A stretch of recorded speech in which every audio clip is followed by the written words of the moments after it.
Kid Icarus. It originated on the NES, and as many people know, it was hard. The first level is the toughest stage in the game. That's usually not the case, which is one thing that made this game unique. Another was the fact that the main hero was a lowly little angel named Pit, who can't fly, and his arrows barely go anywhere. The design and difficulty may have turned some off, thus as to why it might not have been very well known. It was a pretty good game nonetheless. Then came the sequel, Kid Icarus of Myths and Monsters on the original Game Boy. It was not made in Japan, and barely anyone knows about it, so let's move on. Then, silence. No new game had been announced since then, and Pit only made cameos in a few various Nintendo games. There were some discovered concept art of a cancelled Kid Icarus game that showed a more mature-looking Pit. Kinda contradicts the title of Kid Icarus when the main hero is an adult, but whatever. It looked cool enough. We would not actually see and get to play as Pit again until Super Smash Bros. Brawl. Some fans were excited for his inclusion, but majority of people, including myself, just watched the trailer and said, "Who?" But as I began to play as him more, I liked him more and wanted to see a new game featuring him, Palutena, Medusa, and others. Then, the promised day arrived. At E3 2010, a new Kid Icarus game was finally revealed. And it looked subpar, not gonna lie. I was disappointed when I first saw the trailer. The graphics were okay, but the voice acting was horrible. We barely got a glimpse of the gameplay, too. It looked fine, but nothing stuck out. Then, silence. Again!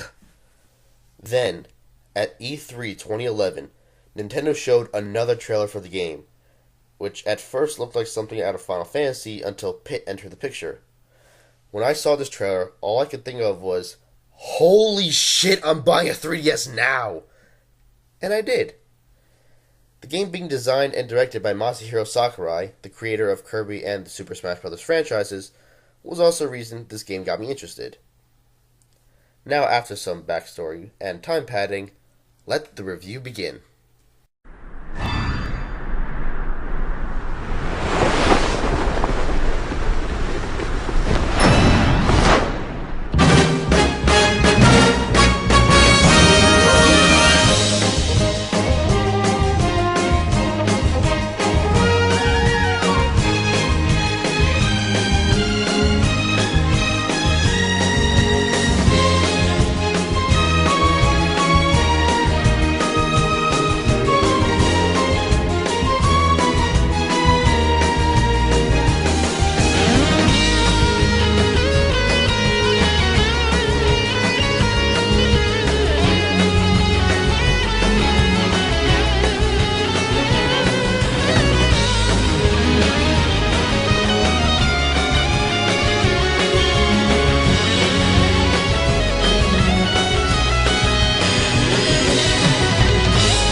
First off, I'm going into as much detail as possible for this.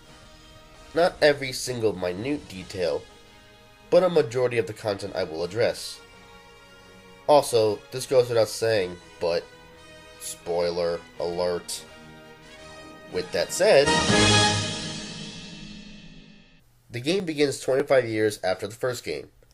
Medusa is resurrected and Pit must take her on again. The big difference this time is that you don't need to save Palutena. She aids you this time around. Since Pit is an angel that can't fly, Palutena grants him the power of flight. The power of flight is an ability that allows Pit to fly. Duh, it's in the name. But only for 5 minutes at a time. Should he exceed that amount, his wings will burn up. Pit and Palutena work together to take down Medusa and save Angel Land. The story's a lot longer than you'd expect. It's 25 chapters long. And letting other people know this is a spoiler. Yes, the amount of chapters in the game is a spoiler.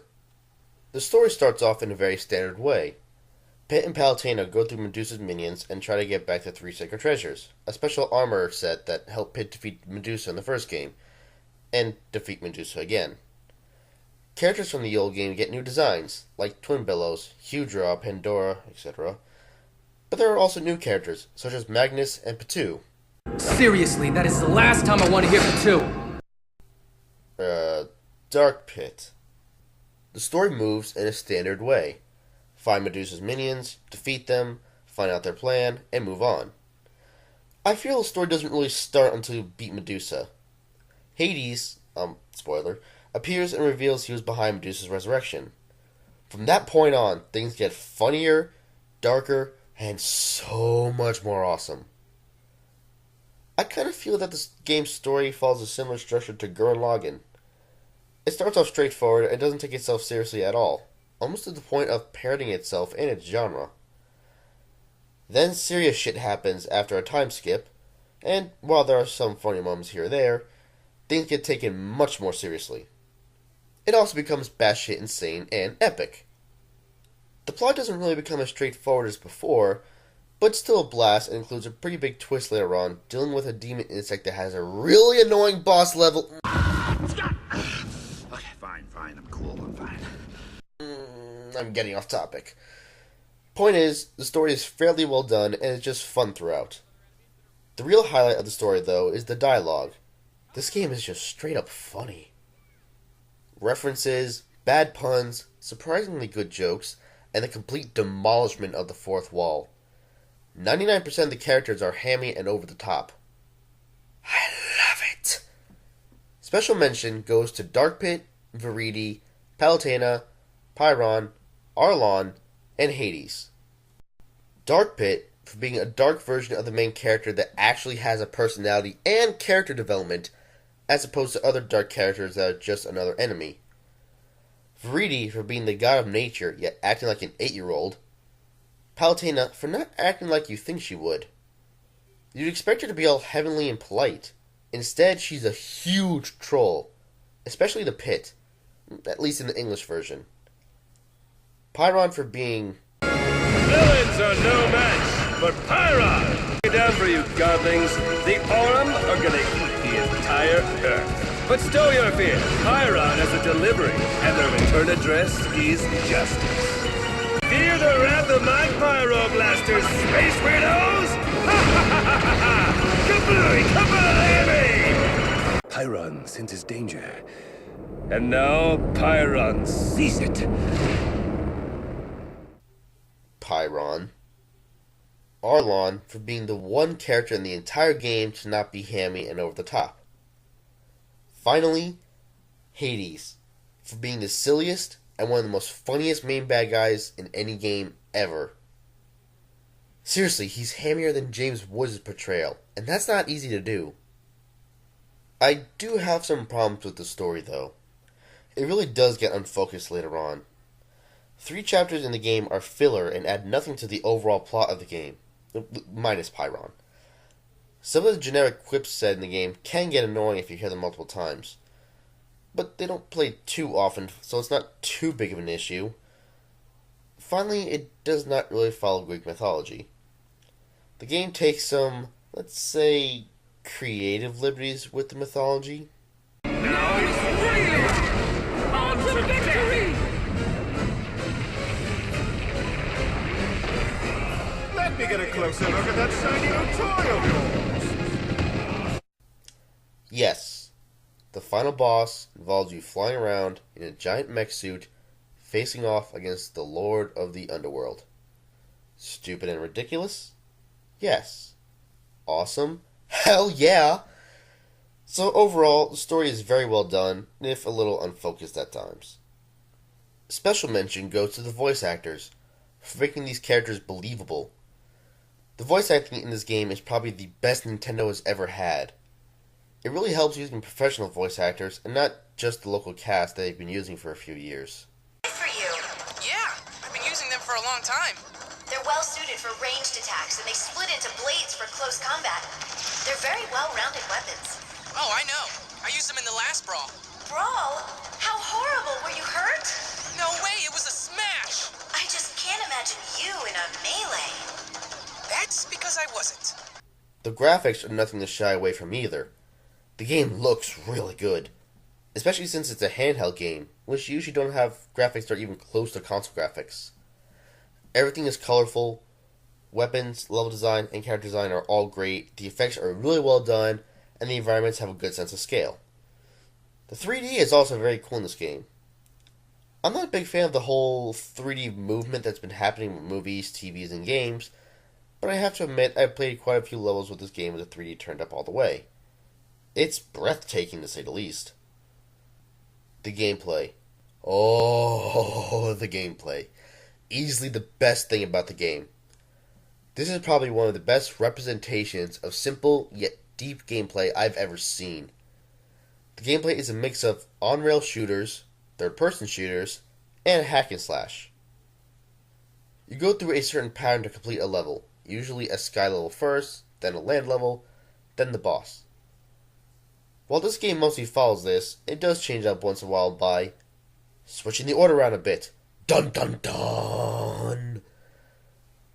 The controls are simple, but a lot can be done with it. The controls are, you know what, the game itself explains it to you, so I'm not going to do that. Point is, the controls are simple, yet so much can be done with it.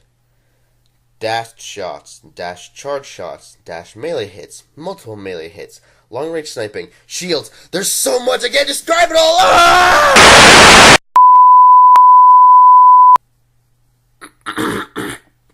Sorry about that.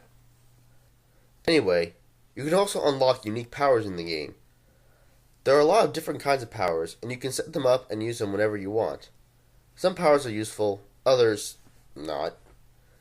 You can never become overpowered though. Everything in the game is balanced out. If you just walk through a level, you'll no doubt get hit a lot, so you have to dash and dodge a lot, but overdoing it causes you to lose stamina and get hit even more. The powers you get are also balanced. Some powers give you temporary boosts, some powers heal you, some give you a one-use attack, and some do nothing at all and just look flashy. Or at least they seem useless to me. Seriously, what do Palatinus fireworks even do?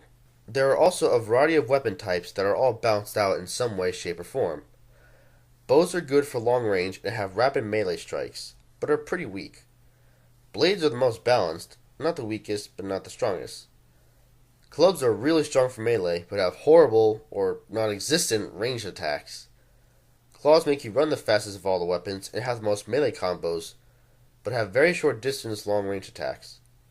Cannon is the strongest in long-range weapons and deals a lot of damage when it hits, but the shot goes a very short distance.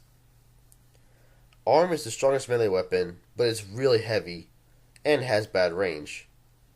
Staffs are the best in long range, but are subpar in melee. Orbitars are able to make shields, but have very poor rapid fire rate. Finally, palms are the best for rapid fire, but the melee is lacking.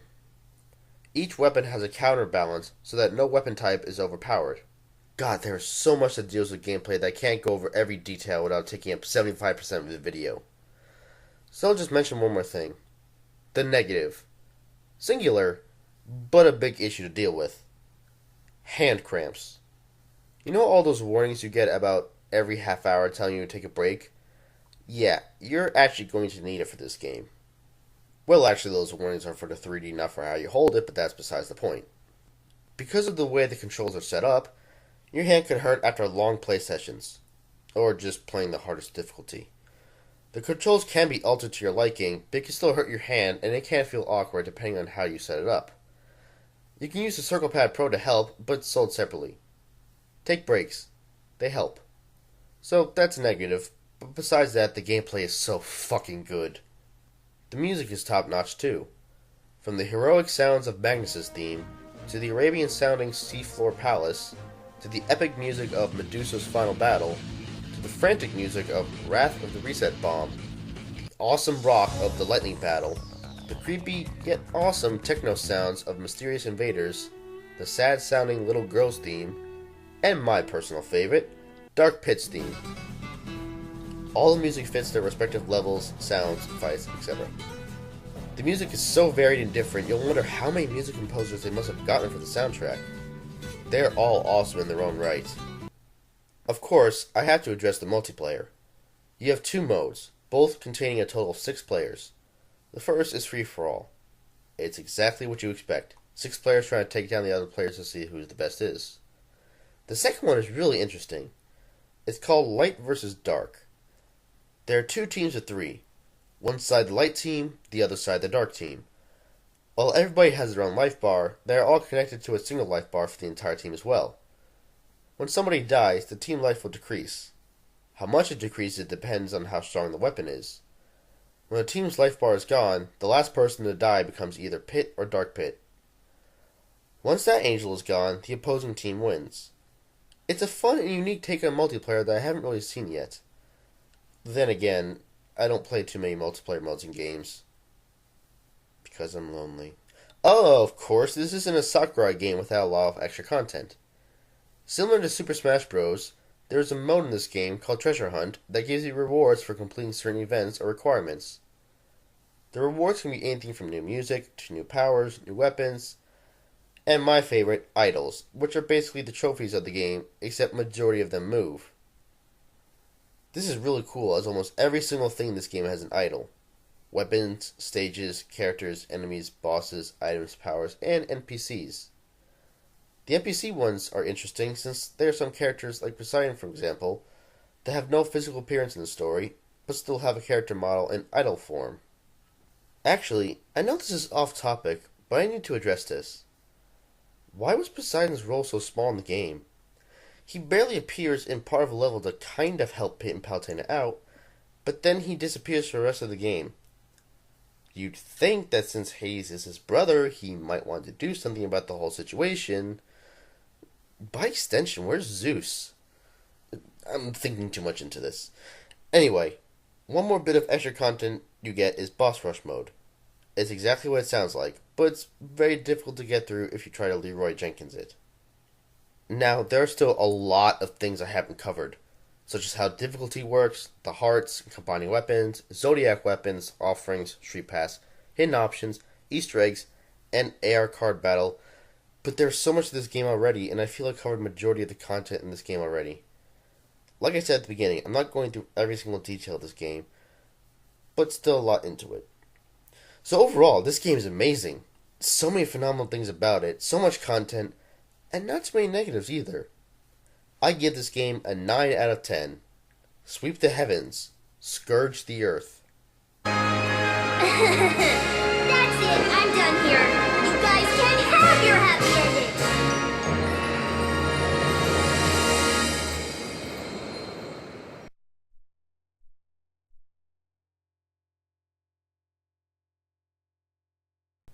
The story moves in a standard way. Standard way.